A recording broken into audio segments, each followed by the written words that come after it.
Moving forward. Here we go. Okay, so we are going to move now into sort of the guts of the meeting, and Ken is going to kick this off, because what's going to happen, we're on page 2 of the agenda. So Ken's going to talk a little bit about the history. What was the original charge for the Neighborhoods Commission?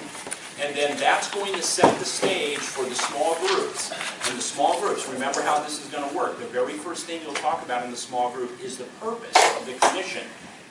And Ken will help shape some of that, and you can react to the original charge. Are you still in line with that original charge? Are you moving in a different direction? So that's purpose number 1. As you think about what your purpose is, what is it that you want to accomplish? Then you start thinking about size. Is 20 commissioners appropriate or less, right? We know what Roach's suggestion was. That also brings in the caucus appointment process, and how is that working? Revisit that. Is that where you want to be? I really appreciate the conversation here. I think it was a great collaborative conversation between our one staff person and the commission, and just being sensitive to each other here, and so maintaining that all the way through in terms of commission wanting to do its work, do meaningful work, but not without overloading staff and making that difficult from staff's perspective. Last thing I'll say before I turn it over to Ken, I've done work with lots of other commissions here in the city. You have a really good problem here. It's a really good problem. Sometimes I'm looking at those other commissions, where's the pulse there? Is there life in those other commissions? You have life here, man. I mean, come on, you've got a lot of stuff going on, and that's great, a lot of activity. How to channel that in a productive way so everybody wins as a result of that. Ken, you're up. Good morning, everyone. It's nice to see you all again. Thank you. I was thinking about when you get asked to, give history, it means I'm getting old. But the flip side of that deal is Robert goes back to day 1, so he can correct me because it's obviously perspective. But the thing is that and the major question is how and to give you a base to start with, because it has been a while since this has been worked on. To give you a base, you have to go back just a little bit beyond the actual formation of the initial task force that actually put this together as neighborhood leaders. And you go back into basically about the late 90s, 1999, 2000, when districts, neighborhood associations inside of districts started forming both formal and informal partnerships. They started in D3 and D6 and D4, and then eventually got out to D8. And what it was entirely built on the fact that neighborhood leaders, one technology changed, that helped. Emails, email lists, this technology changed, so it helped for communication. But part of it was the fact is we were stepping on each other's toes all the time. And so it didn't come out necessarily as a way to change things, it was a way to be somewhat more consistent, and actually say, hey, because we want something in our neighborhood, it's going to have an effect on another neighborhood or an effect on another neighborhood, and let's see if we can maybe work that out instead of it all becoming a major issue inside of the city. Then there was a major evolution that occurred out of this. It was something so these were district, and then a lot of these still exist. As a matter of fact, just about every district, I can't think of one, inside of San Jose doesn't have some sort of a district-wide collaboration of neighborhoods of some sort or another. But then strong neighborhoods came into effect, and as a result of strong neighborhoods, they began the. Could we table that while he's presenting? As part of strong neighborhoods, it became basically an opportunity to, for the first time, because they had to create a project area committee. It was one of the requirements for literally neighborhood leaders from across the city to get into the same room to discuss things of common interest. Now, we can go back, forth, sideways. There were issues with that because it really wasn't incredibly inclusive. It occurred only with those areas that were strong neighborhoods areas. But it was the first time that a neighborhood leader in District 1 actually found out that a neighborhood leader in District 8 had similar concerns, or District 10 or District 3. It was an opportunity for the city to when something really, they had to get in a, how's this affect? They had a new program or a project.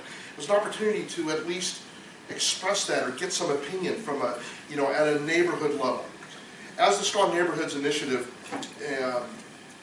progressed and got to its, end conclusion, those leaders that were on that pact realized that this was an important process that was something that was going to be missed, and they didn't want to lose the momentum, especially the partnership between neighborhoods and the city of San Jose that had been accomplished, sometimes through a lot of pain on both sides, with the S&I Pact. And so some of those leaders, and some of those leaders that were on the S&I Pact were some of the early leaders in some of these district-wide formal and informal collaborations. And they decided to start meeting, correctly, under the ground, but they decided to start meeting to discuss, is there a way to do this on a citywide level? I did not sit on the S&I Pact, but I had some experience this was in about 2007, maybe 2008 would be my guess, off the top of my head, and I had some experience, and so I was the only person that was that they asked me to join to give my impressions, but also because of my role as Executive Director of United Neighborhoods of Santa Clara County, I had inroads into those neighborhoods that were not S&I neighborhoods. And what we did was we formed a process where neighborhoods could come in and start talking, and the goal was, again, to build this concept, to build upon it, even at a greater level than the S&I was doing, because it would be a citywide type of event. So what was the purpose? The purpose was to do exactly what I have to tell you, I really enjoyed your guys' conversation I've heard so far, because I like the way you guys are evolving. When I sat at that table at Le Boulanger over there on Coleman Avenue, in the morning having a cup of coffee with the other members of this group, we talked about, what should this be? And when I listened to what you guys are saying and where you guys are evolving, it should be an ever-evolving body, and that benefits neighborhoods. It allows for a very good collaborative partnership between the residents of the neighborhoods in San Jose and the city of San Jose that is positive.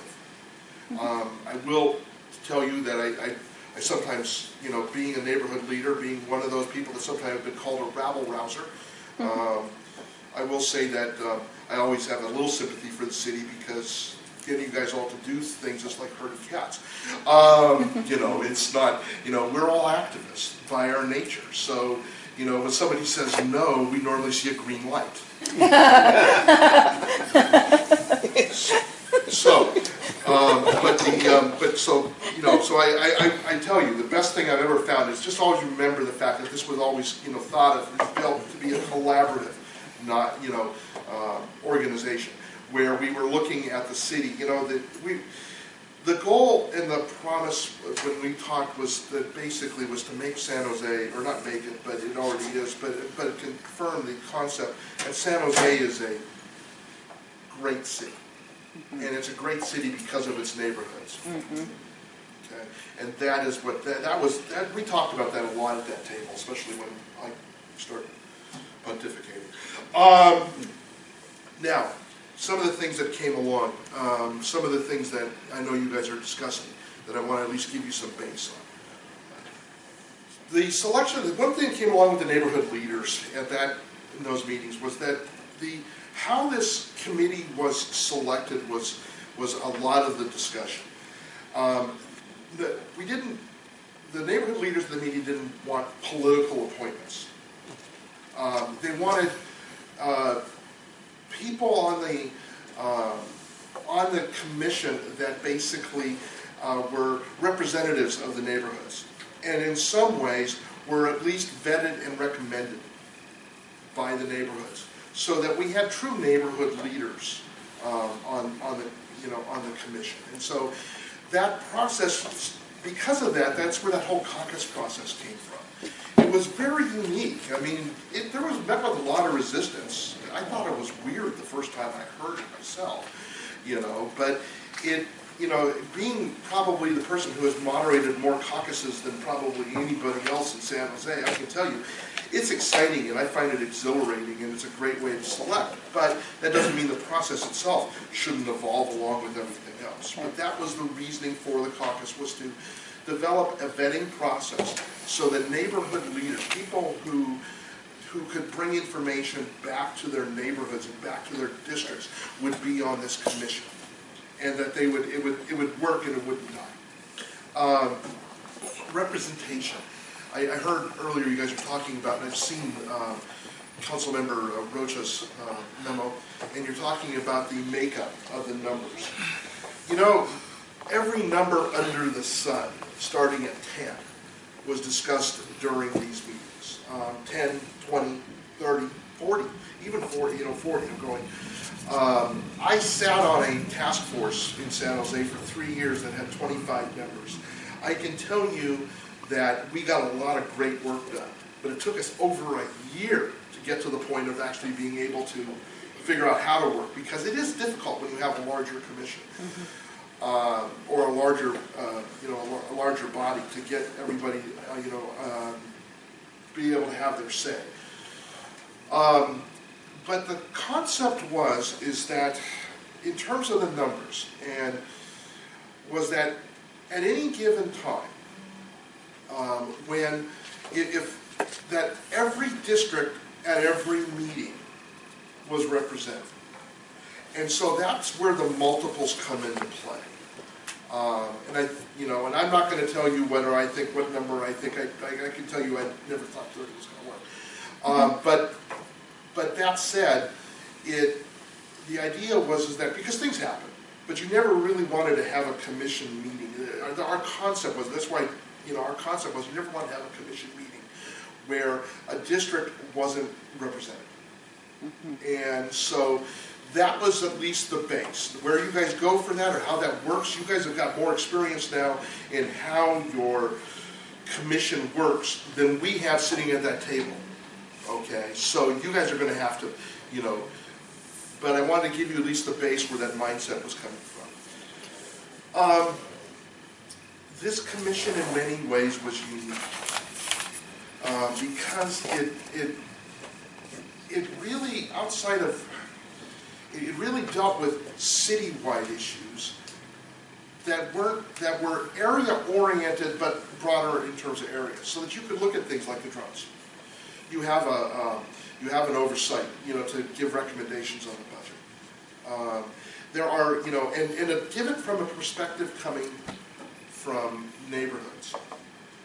This was also something of, like I say, that we wanted to have, that you could bring, that this commission could bring a unique viewpoint to the board, but even go one step further.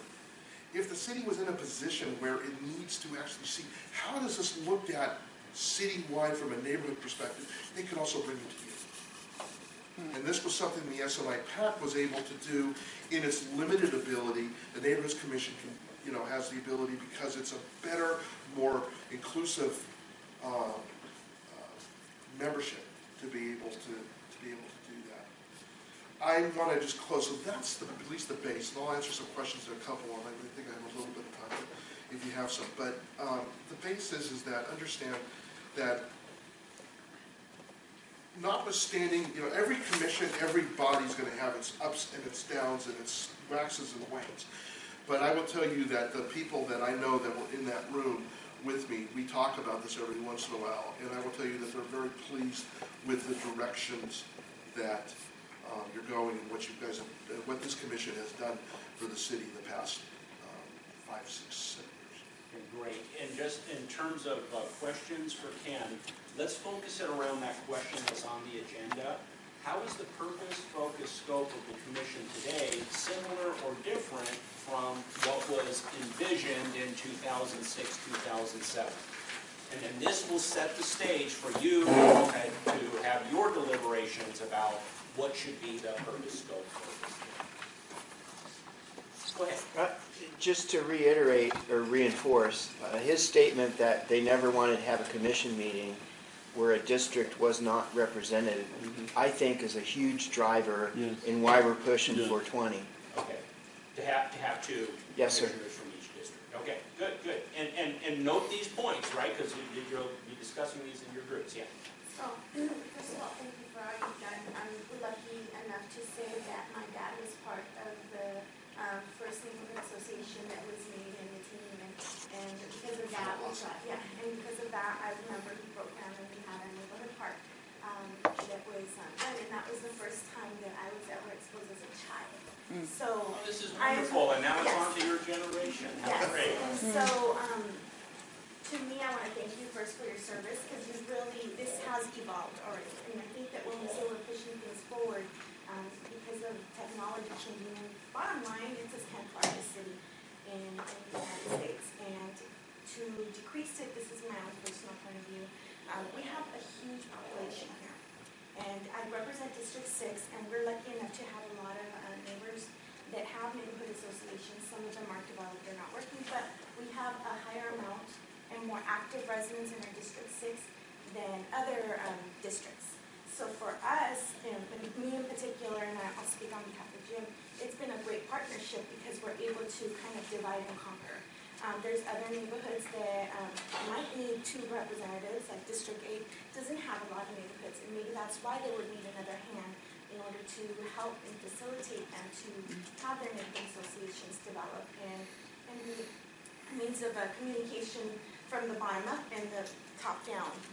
So that's my 2 cents as to Great. why we should keep at least 2. Excellent.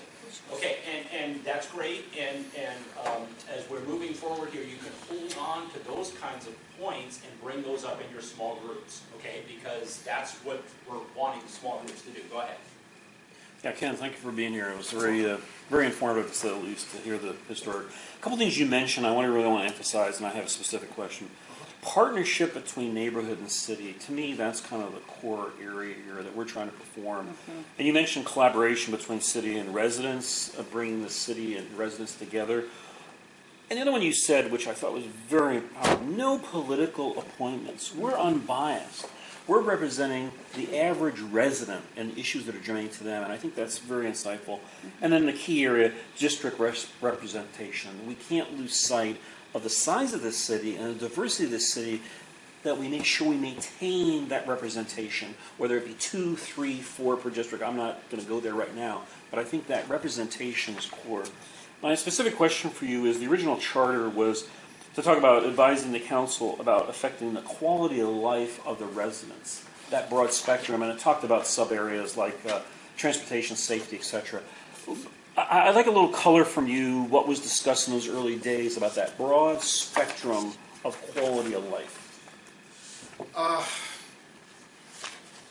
The best way to approach that is that as residents, quality of life is really key. Whether you work and live and play in San Jose, or just one of those three, or all of those three, quality of life was key. So the issue is that we all know from experience, it doesn't take much to necessarily upset that quality of life. Sure. And so, the color at the time was that that this commission could offer a voice to at least, keep the rudders sort of online, keep the path going, to know that, that really there is a balance between work, live, and play. And to know the fact that, if you make residents' lives miserable, they're going to make your life miserable. Nobody wants that. I mean, that's just so the idea was to develop that collaboration so that, you didn't find out after the fact. You could find out up front, because you can fix anything at the beginning. It's after the fact that it's hard to fix things. Yeah, and that's another nature of this commission, being proactive versus, Yeah. you're always going to be reactive, but Of course. try to be proactive. Well, as we're much. neighborhood leaders. Yes, right. That's good. So question here? Just go back to John's Yes. point on the not politically appointed and become, elected by the community, which I think is really key to how we function here. And, That was definitely one of the key points. Right. And that actually came, and just so you're aware, the SNI PAC was not politically appointed either. It was elected by the residents in those SNI areas. And they felt that it allowed them a level of independence and not, and you didn't have to necessarily question somebody's motive. There was go ahead, Pete, and then Nicole. Yeah, I'd like to focus a little bit. We have, what should the core purpose, focus, and scope of the commission be? I think purpose is, we can all agree on pretty much. Scope, there's some little tweaks here and there, but we're in pretty good shape. Focus is the difference. And part of Ken's history lesson omitted one thing, is that when the commission was first formed, it was a pilot. It was a 2-year period.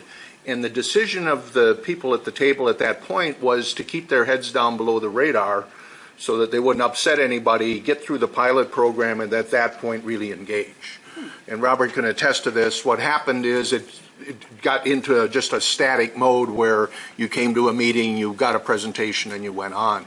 What has changed this year, and I think is key to our discussion today, is the focus of activism versus passive listening to reports. Pete is absolutely correct, and I will give you at least a little flavor on why that went that way. There was a lot of fear. Like I said, by nature, neighborhood leaders that are willing to basically do what you guys are doing are activists by nature. And for those of us that had been in the trenches, we didn't want to stir the pot, because we really felt that in the long run, the collaborative approach was going to be the better approach. But I will agree that assessment, and that is some of the people that were at that table at that time, when we look back at it, if we had to ask ourselves, what did we do, wrong? It wasn't really wrong. It was, we toned it down a little too much. Lessons learned. Yeah. But I do think today a lot of the discussion ought to be, do we want to operate like we did this year, active ad hoc subcommittees pushing things through, or do we want to go back to as Joe Horwedel called it, book reports? Okay, so let's go around the table and take the questions and let's move it along as quickly as we can. Okay. So when I saw the memo that talked about 10 members, I had this knee-jerk reaction to just say, no, double it. We should have 40. And then, so I got over that, and then I realized that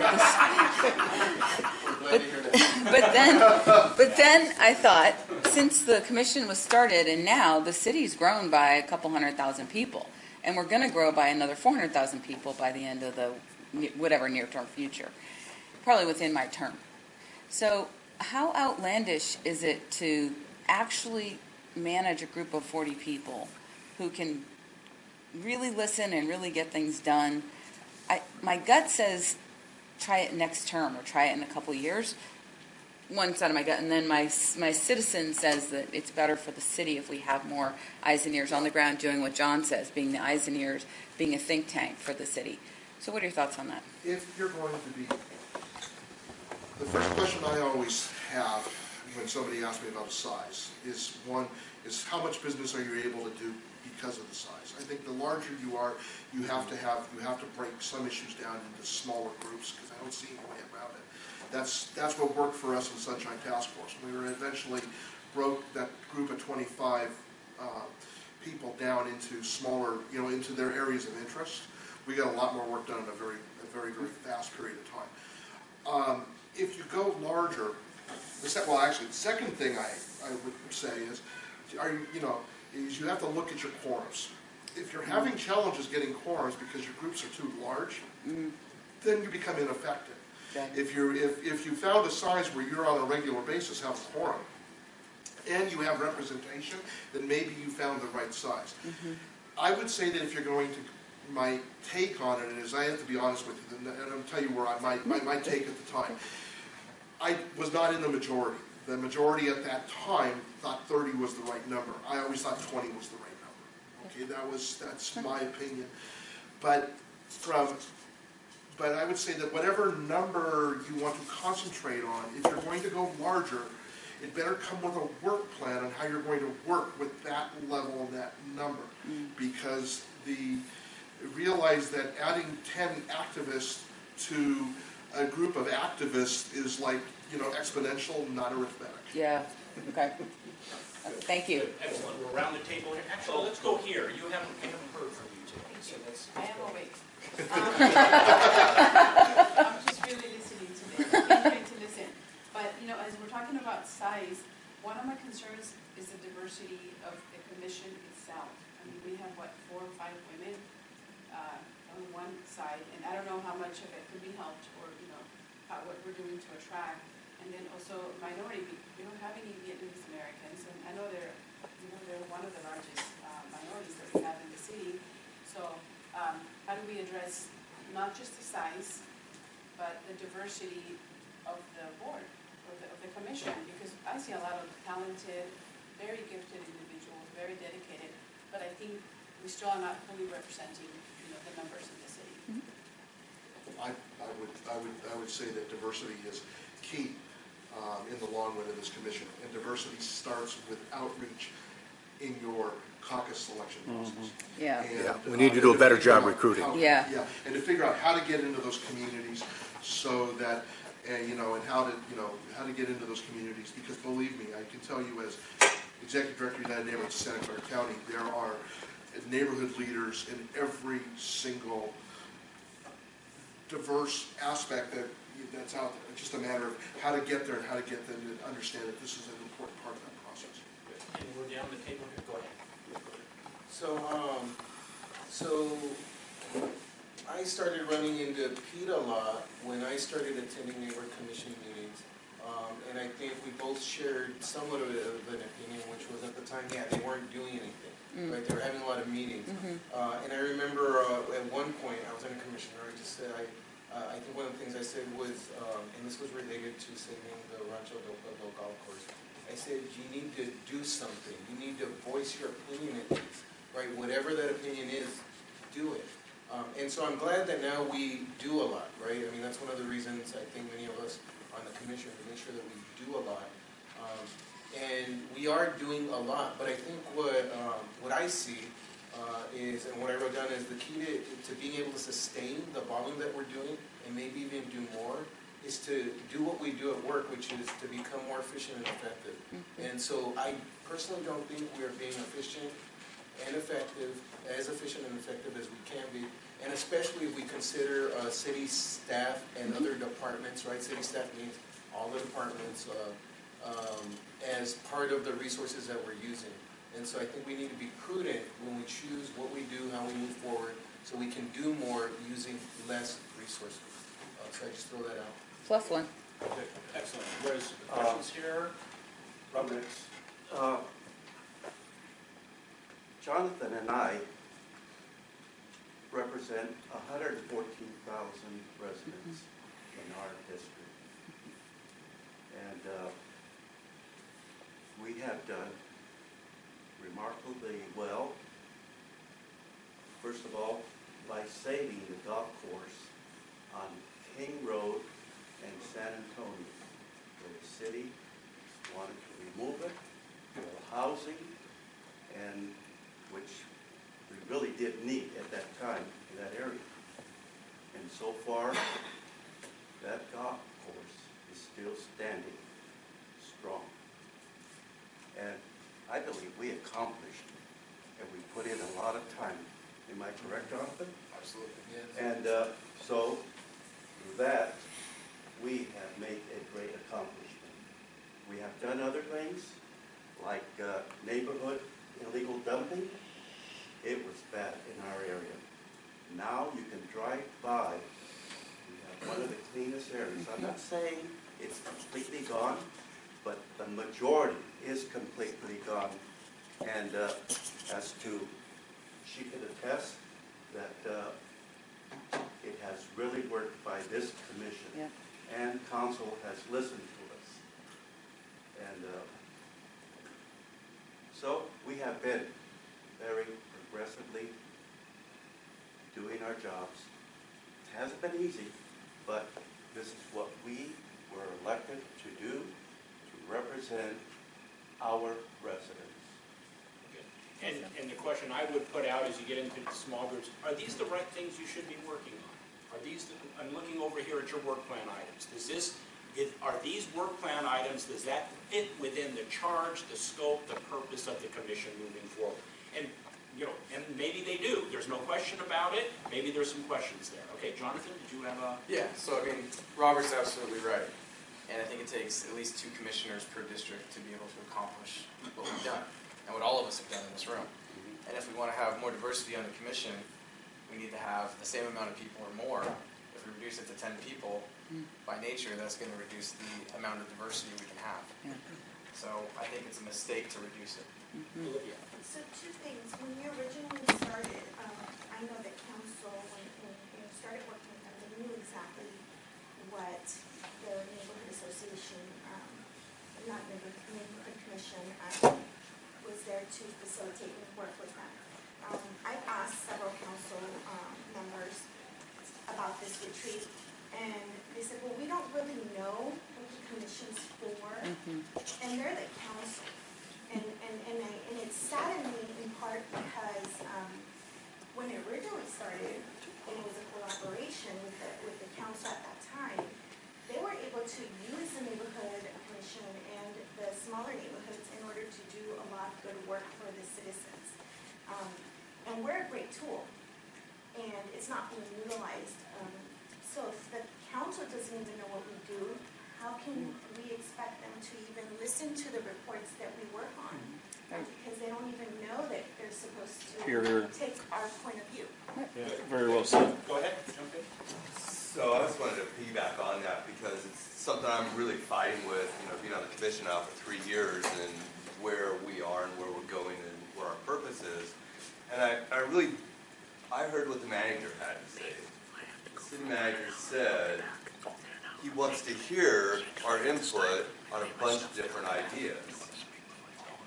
Which, just to be clear, that's kind of going back to, here's a report, what do you guys, as the representatives, think about this input? That's what the manager's office wants. So, I want to make sure that we're also thinking about that, because in some ways, we may have gone too far the other direction. There is a combination of the both that I think we need to be looking at going in the future as part of our purpose. Okay, good. Let's go here and here, and then we're going to move into the next segment of the agenda. So we're here and then here. Go ahead. Just on numbers, 2 things. We often, Perry and I, split up because there's a lot of meetings that happen on the same night. In fact, one time there were 3 different meetings. I wanted to go to every one, and so by having at least 2, we split up and covered. The other thing on the diversity, it's essential, but you can't do it by saying we need to have the next commissioners has to be Vietnamese. The way to do it is reinforce his comment that if you have 20 and you do that outreach to the Vietnamese communities or the Latinos or whatever, you'll eventually get it. But when you're limiting it to 10, it'd be really, really hard.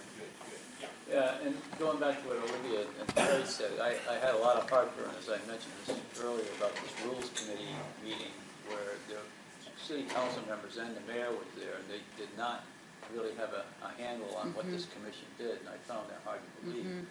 I was kind of glad to hear that Roberto was here since the beginning and did have the concept of what this committee did and what it contributed. So I was really troubled by that meeting. I really did. I really Here, had here. a lot of heartburn. Totally agree. That. It I had a was. lot of Totally agree. Very heartburn troubling. over that. It was really. Okay, so as Can we take a bio break? yeah.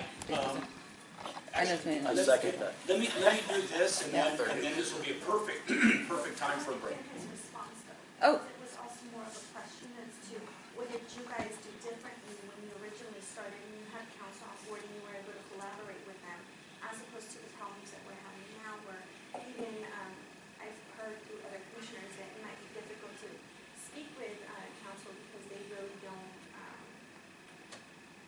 They technically don't even have to listen to us individually. They could listen to the commission, but us individually, we're just regular constituents. First, I think it's a misconception that the council was on. I was there. I don't think, yes, the council put the commission together, but I don't necessarily think that when the commission was formed, they necessarily, as a body, as an individual, maybe as a body, they were informed, but as an individual, I'm not sure that all the council members totally understood what the commission was about.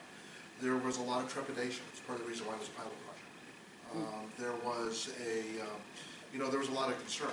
Would this be a loose cannon? That we basically putting a powder keg in the middle of the floor and lighting the damn fuse.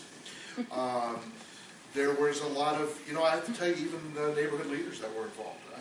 There was all kinds of thoughts and on what this commission should do as a body. And it took about a year, maybe even 18 months, the pilot project, just to get down to, which areas can this commission cover, so you're not stepping on the toes of the other commissions, and you're not hurting anybody's feelings. There was all kinds. It was not a smooth ride, believe me. So, but I will tell you that I think it would definitely benefit the commission to to express or to the council what they are involved in.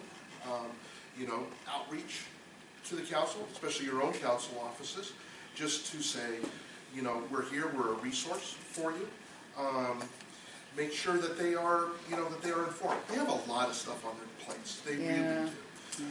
And it's, and you're one commission among a lot of things that are on their plates on an everyday basis. And they may not entirely understand you as a resource, and they may not entirely understand what you do.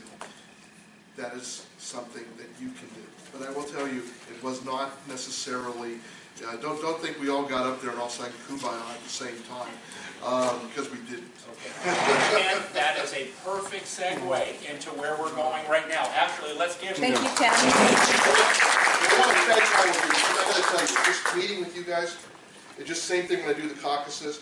You guys just charge me up. So have a great rest of your. Thank you for your service. Okay, Thank you, great. Ken. So we're going to count off. We're going to break into 3 groups, and when we get ready to get into your groups, that's a perfect time for a break. Okay? Because I know you've been very patient on the break. And I really appreciate that. But let me just give the charge to the group.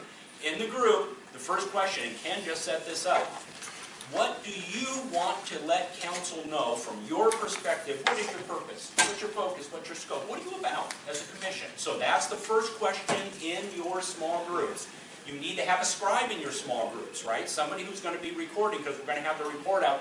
And Zulma needs to collect all this because it's going to go into to the staff recommendation to council. Second, size. We've already heard thoughts about the size of the council, of the commission. If you have a different view, feel free to discuss that in your group. I heard where the consensus is around the table. Maybe that's not you. Don't be bashful. Bring that up in the small group, just because that's where the rest of the group is going. Or maybe not. But what do you suggest to council on size? We know what Rocha's memo said. Consider going to 10, 1 per district. Put that on the table, discuss it, report out. Where are you all on that? Caucus process, your appointment process. As is, does that need revision? In Rocha's memo, it's about streamlining, letting you consider alternatives, ways to potentially streamline the caucus process. Is very work intensive. Do you want to think about that? Is that something you want to suggest? Are you happy with the way it is now in your small groups? Okay. And then the last item is work plan lessons learned. Of these 4, that's the least important, because those others have to go into the report. And I'll be monitoring the time, as we've got plenty of time in the small group, but I'll be monitoring the time. If you didn't get to that one, it wouldn't be the worst thing in the world. But those first 3, you need to get to those first 3. And here's the beautiful part of this. You don't need to have consensus in your small groups. You don't need to have consensus. And if you report out, 3 of us really felt like 20's perfect, 1 of us didn't feel that way, and we really felt like we could go to 10. That's great. That's all we need to hear. So don't feel like you need to come to agreement in your small groups. Everybody okay? Yes. Okay. So first thing in your group, first thing you need a break. Then when you're in your group, select a scribe, and then take those items in order and bring your agenda with you. So even if we all decided that 20 is enough, it still would be up to council whether they want to leave it that way or not, correct? Yes. So if they still want 10, it doesn't matter really what we say. Well, but of course, consideration. yes, exactly. But of course, in the report, the commission, by a very strong sense, felt of keeping it at 20, right? So then council's going to have to take that into consideration as they make their decision. So we're going to count off to 3. We'll have Sean, 3. do you want them to scribe, do you want somebody to do it on this, do you want it up Well, on the... what would be best for you? since you're the one who's gonna be collecting all this. I'm gonna scribe, can I do it on my computer? Yes, that would be great. I'm the scribe for whatever group Send I'm it in. over to me. Oh, Maybe that Jonathan would be- can do it. Oh, that So would maybe even be Jonathan. better. Just That's- because I knew a task one. Oh, yeah, Juan, you're the scribe. Do we have good typists here that can Yeah, we're handle good. that? That would be great. Well, wait, Jonathan may not want to do Yeah, it. Are you okay doing it? yeah. Okay, so let me count off and then let's see. However if you'd we're- like to. Let's count off and see if we're okay in terms of this, in terms of the scrap. So we're counting off in just three, okay? 1, 2, 3. We'll just go here. 2, I have to 3. switch. 1, 2, 3, 1, 2. Okay. And then, And you then- missed Gary. yeah, and we'll pick up on them. Jim is out for an Left off hour. at 2. Okay, so then Jim is 3 and Gary is 1. And that counts everybody? Did we catch everybody? John? And so if Gary is 1, John is 2. Okay? Has everybody got that? Everybody remember their number? Okay. Wait, I think we've got, Juan, we have to switch, so. If we're Okay. scribing. Yeah, so how we doing? So who are the ones? Who are the ones? I need to be, Do we have I a, need to be a 3. do we have a scribe in group 1? Yes, we do. Okay, on a computer. Absolutely. I love it. Okay, 2. 2. Where's group 2? We have a scribe and a computer. Can you handle that? Yeah. And Nicole, are you a 3? I need to be a 3. Okay. I'm a 2 now. You're a 2. So Switch with, so switch with So we'll Jim. switch with Gary. perfect. So he's a 2. Jim? Jim is a 2. So Jim now is a Jim is Jim now, was 3. 3. yeah, so now you are a 3 Yes. And and he's Jim 2. is a 2. Okay, I'm a, Got it? Is everybody good? Need to be a three. Just for the record, ones are better, right? Ones are. Oh my God. why Well, don't let's you hear the just report leave out, right? The report out, that's where we'll determine who was the best We already one. have everybody except for. 2 groups can be in here, and we have another room Yeah, there's over here. right next door. Again, there's another one next door, and I'm gonna suggest we're forming a circle over here, forming a So circle number over here. ones want But to be- go next door. Yeah, number 1s can go next door, 2 and 3 can stay here, and this is your break, right? You need we all need a break. Yes. You're 3? Should we just stay here? yeah, we can sit here. Are you a 3? Yeah. We want to, no, that's fine. We don't need to split up because we're I both think you're. chairs or whatever. Do you need anything? No. Let's move on. I was asking him where it was at. Yeah, we're here. Yeah, 2s and 3s are in this room, and 1s are next door. Robert, I think you're a 3, but I think you're a 3, but you're welcome to be a 2. No, I'm not a 3, I'm a 2. Yeah, that's what I'm saying. Commission bylaws. We'll sort it We'll, out. we'll sort it, when everybody's here, we'll sort it out. We're gonna just shuffle around a little bit, we can shuffle around a We're little. going to use this as the. Olivia knows where The she's answer's at. no. She's all settled and squared away. What number did you say? Give you an example. So John is a 3. Right now, the parking commission has John web is page. over here. Oh, you're 2. And Yeah, John's a 2. Discover John's a 2. Graph. So you're in this room. Where's the 2s and where's the 3s here? 2s are right here, and then 3s are over there next to B. We'll talk It's more. already been approved. So we have some bylaws.